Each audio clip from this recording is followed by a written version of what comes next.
ati urazi Muneze ejo buruzi ko Asumuta yavyara. Asumuta kwande Ngo hariya mana we wala kwa Korodine ko nani ngora yindi zimana yavyaye umukobwa. Niki karate niki bose yavyaye igikumi cy'igikobwa. Mana we umwana w'imyaka 10 n'ingahe Asumuta cyo korara mbabaje. Uziko umuruta. Yego afite nk'imyaka 13. Mana we mama we yararize. Ibibazo byose ubwa agofashe simeruka risa ko ngo amuteye inda wa mugabo wabaga kiriya ibinda muzi niwe wabaga harahije yo kwanuza muri karaka gatoye k'ivyondo iwe katajyana n'umucaga cyane iwe turashize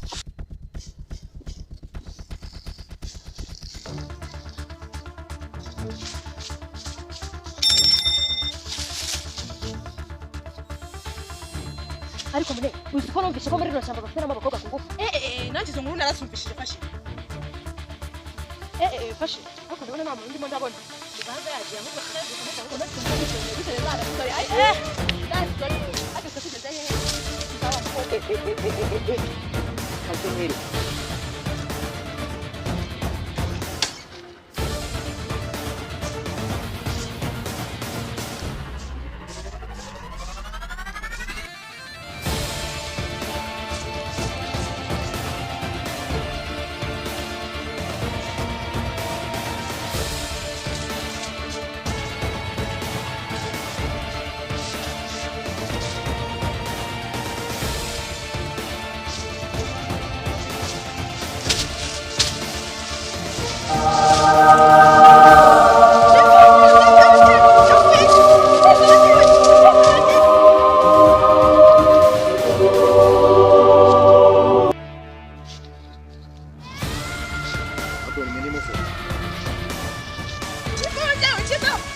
habaye iki ko numvise mama araje digamo none kiri gushaka kuzifata ku ngufu bese Munezero ari hariya